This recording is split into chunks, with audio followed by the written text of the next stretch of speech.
আসসালামু আলাইকুম। তোমাদের এসএসসি ফিজিক্সের দিনাজপুর বোর্ড 2022-এ আসা এই গতি অধ্যায়ের প্রশ্নটা একটু অস্বচ্ছ। দেখো অস্বচ্ছ কেন, তার আগে আমার একটা প্রশ্নের অ্যান্সার দাও। আমি যদি তোমাকে বলি যে তোমার হাতে এক টুকরো পাথর আমি দিলাম, সেটা দ্বারা একটা দেয়াল আছে সামনে অথবা উপরের যে ছাদ আছে এই ছাদে তুমি 10 মিটার পার সেকেন্ড বেগে কী করো, আঘাত করো। তোমার হাতে এক খণ্ড পাথর দেওয়া হলো এবং তুমি এই পাথর দ্বারা উপরে যে ছাদ আছে সেই ছাদে 10 মিটার পার সেকেন্ড বেগে আঘাত করো।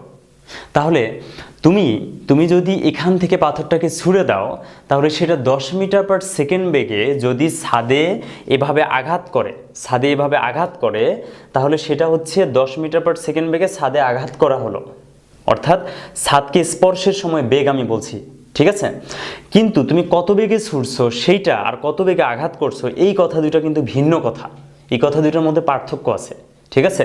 তো আমাকে এখানে বলছে কি, দেখো যে 120 গ্রাম ও 200 গ্রাম ভরের দুটি পাথরের টুকরো দিয়ে যথাক্রমে 29.4 মিটার পার সেকেন্ড ও 20 মিটার পার সেকেন্ড বেগে 14 মিটার উঁচু একটি দালানের ছাদে আঘাত করা হলো। তাহলে দালানের ছাদে যদি এই 29.4 মিটার পার সেকেন্ড বেগে আঘাত করা হয়, তাহলে আমাকে এরপরে প্রশ্ন করছে যে প্রথম বস্তুটির বেগ কত। আচ্ছা, আমি একটা বস্তুকে ছুঁড়ছি, ছোড়ার ফলে সেটা একটা দালানকে মানে দেয়ালকে, ছাদ আর কি, ছাদকে একটা নির্দিষ্ট বেগে আঘাত করছে। তাহলে ছাদকে নির্দিষ্ট বেগে আঘাত করার পর বা আঘাত করার সময় তার বেগটা দেওয়া আছে, মানে এত বেগে আঘাত করা হলো। তাহলে এই প্রথম বস্তুটির বেগ কত হবে, এটা কোন বেগ বলো তো, এটা কোন বেগ তোমার কাছে যাচ্ছে? প্রথম বস্তুটির বেগ কত হবে যদি আমাকে বলতো যে এত বেগে আমি ছুঁড়ে দিলাম নিচ থেকে, উপরে গিয়ে যে স্পর্শ করবে বা আঘাত করবে, কত বেগে আঘাত করবে? যে 14 মিটার নিচ থেকে আমি নিক্ষেপ করতেছি এত বেগে, একটা নির্দিষ্ট বেগে, তাহলে সে কত বেগে উপরে গিয়ে আঘাত করবে সেটা বের করা যায়। কিন্তু এখানে বলছে কি, দেখো যে উঁচু একটি দালানের সাথে আঘাত করা হলো এত বেগে, তো এত বেগে যদি আঘাতই করি তাহলে আর বেগ কোথায় হবে? এটাই তো তার ফাইনাল ভেলোসিটি। এই যে এগুলা যত বেগে আঘাত করব সেটাই তো ফাইনাল ভেলোসিটি। মনে করো হচ্ছে এটা ছাদ, এখন আমি এখান থেকে ছুড়বো এটাকে, তো এখান থেকে যে ছুড়বো সেটা হচ্ছে কি আমার আদি বেগ, আর যত বেগে তাকে লাগবে সেটা হচ্ছে কি শেষ বেগ। তাহলে যত বেগে আঘাত করতেছি সেটা কি শেষ বেগ না? সেটা যদি শেষ বেগ হয় তাহলে প্রথম বস্তুটির বেগ কত হবে, এটা আবার কেমন প্রশ্ন? এখানে কথাটা হচ্ছে যে এটা হচ্ছে ইনিশিয়াল ভেলোসিটি, এই দুটো দেওয়া আছে, অর্থাৎ এই উঁচু দালানের ছাদে এত বেগে আঘাত করা হলো এই কথাটা ভুল। এখানে থাকা উচিত ছিল যে একটি উঁচু দালানের ছাদে আঘাত করার জন্য এত বেগে নিক্ষেপ করা হলো, পাথর দুটাকে নিক্ষেপ করা হয়েছে এত বেগে, মানে এই দুটা দেওয়া আছে তোমার আদি বেগ।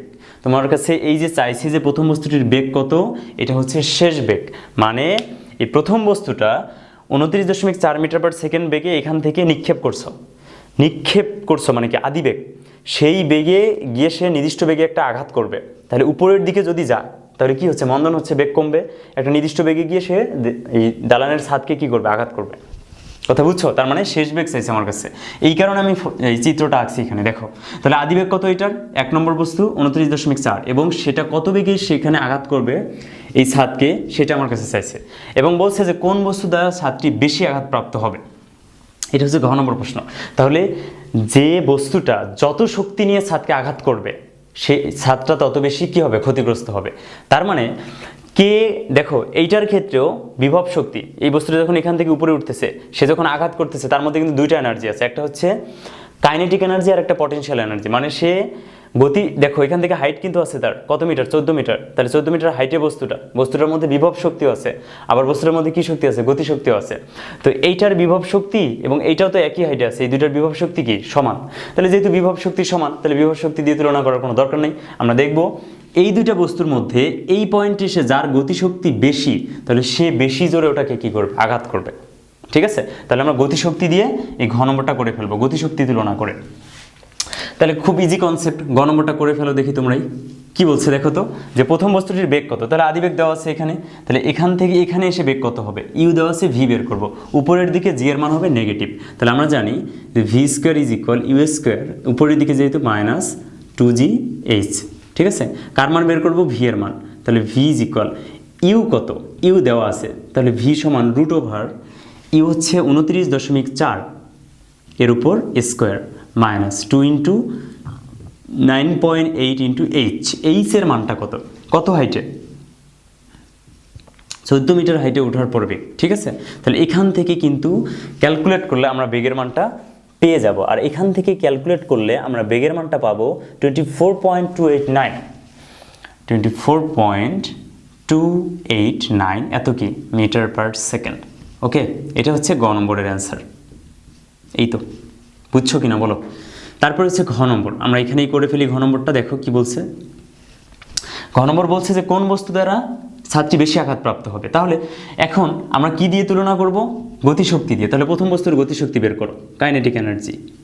1 নম্বর বস্তুর ক্ষেত্রে হাফ m1v1 স্কোয়ার, ঠিক আছে। তাহলে এখন মানটা বসাই, হাফ ইন্টু এম এর মান কত, প্রথম বস্তুর ভর কত 120 গ্রাম। তাহলে 120 গ্রামকে কি করব, কেজি করব, 1000 দ্বারা ভাগ করব। আচ্ছা, half M into v1 square, V এর মান কত 24.289, তার উপর স্কোয়ার। তাহলে এখান থেকে আমরা 1 নং বস্তুর গতিশক্তিটা বের করে ফেলতে পারতেছি। তাহলে 1 নং বস্তুর গতিশক্তি যদি আমরা এখান থেকে ক্যালকুলেট করি, আমরা মানটা পাবো 35.397, 35.397 এত কি জুল, জুল এককে পাবো মানটা। আচ্ছা, EK1 বের করলাম। এখন দেখবো যে দ্বিতীয় বস্তু কত গতিশক্তি নিয়ে আঘাত করছে। এখন দেখো, আগে মেইন সূত্র লিখবে, তারপর কোন ডাটা নেই সেটা পরে দেখবো। ম্যাথ করার নিয়মই হচ্ছে আগে মেইন সূত্রটা তুমি লিখবা, তারপরে দেখবে কোন ডাটা নেই, যে ডাটাটা লাগবে সেটা বের করে নিয়ে সেখানে বসাবা। তাহলে EK2 সমান কী হবে বলো, হাফ m2v2 এর উপর স্কোয়ার। এখন দেখো কোন কোন ডাটা দেওয়া আছে, কোন কোন ডাটা দেওয়া নাই। হাফ ইন্টু m1 এর মান কত, ভর, ভর হচ্ছে আমাদের দ্বিতীয় বস্তুর ক্ষেত্রে 200,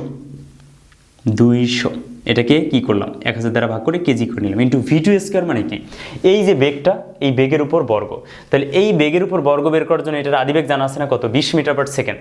এটার আদিবেগ হচ্ছে 20 মিটার পার সেকেন্ড। তাহলে কত বেগে আঘাত করছে সেটা বের করবো আমরা। এখন দেখো তাহলে কোন সূত্র ইউজ করবো, এই যে এই সূত্র, ভি স্কোয়ার সমান ইউ স্কোয়ার মাইনাস 2gh। এটা দেখো আমরা মুখে মুখে কিন্তু একটু করে ফেলতে পারি যদি মাথা খাটাতে পারো, আর যদি না পাও তোমরা সাইডে লিখে নিবা। আমি দেখো এই সূত্র দিয়ে তো করবো, কারণ নিচ থেকে উপরে ভি স্কোয়ার সমান U square minus 2gh, U square minus 2gh। খেয়াল করো, তাহলে ভি এর মান যদি বের করি, ভি এর মান কেন বের করবো, ভি স্কোয়ারের মানটাই সরাসরি বের করে ফেলি। ভি স্কোয়ার সমান ইউ স্কোয়ার মাইনাস 2gh, তাহলে ভি স্কোয়ারকে রাখলাম, U square minus 2gh, U square মানে কত স্কোয়ার, এবার এটা এই বস্তুর ইউ, ইউ কত দেওয়া আছে 20, তাহলে 20 এর উপর স্কোয়ার, 20 এর উপর square minus 2g into H, H এর মান কত 14। কথা কি বুঝলা, 20 এর উপর স্কোয়ার, 20 এর উপর স্কোয়ার, ভি স্কোয়ার মান কত, 20 এর উপর স্কোয়ার মাইনাস 2 ইন্টু 9.8 ইন্টু 14। তাহলে ভি স্কোয়ারের মানটা আমি এখন এখানে বসাই ফেলি। তাহলে ইউ স্কোয়ার কত 20 এর উপর স্কোয়ার, ঠিক আছে, ইউ স্কোয়ার। খেয়াল করি এখানে কিন্তু ব্র্যাকেট দিবা, ভুল করো না আবার, ইউ স্কোয়ার, তারপর কি মাইনাস 2 ইন্টু জি এর মান কত 9.8 ইন্টু এইচ কত 14। বোঝা গেল কি করলাম এখানে, আশা করি বুঝতে পারছো। এখন এটা যদি আমরা ক্যালকুলেট করি, এখান থেকে কিন্তু দ্বিতীয় বস্তু কত গতিশক্তি নিয়ে এই ছাদকে আঘাত করছে সেটা আমরা খুব সহজে এখান থেকে বের করতে পারবো। আচ্ছা, এক্ষেত্রে আমরা মান পাবো এখান থেকে, এক্ষেত্রে মান পাবো হচ্ছে 12.56 কি বলো তো জুল। এখন আমাকে বলো যে কোনটার গতিশক্তি বেশি, এইটা বেশি গতিশক্তি নিয়ে আঘাত করতেছে 1 নং বস্তু, সুতরাং 1 নং বস্তু দ্বারা ছাদটি বেশি কি হবে, আঘাতপ্রাপ্ত হবে। যেহেতু এটা বলে দিবা, যেহেতু EK1 is greater than EK2, অতএব 1 নং বস্তু দ্বারা ছাদটি বেশি আঘাতপ্রাপ্ত হবে প্রথম বস্তু দ্বারা কি হবে, বেশি আঘাতপ্রাপ্ত হবে। ক্লিয়ার?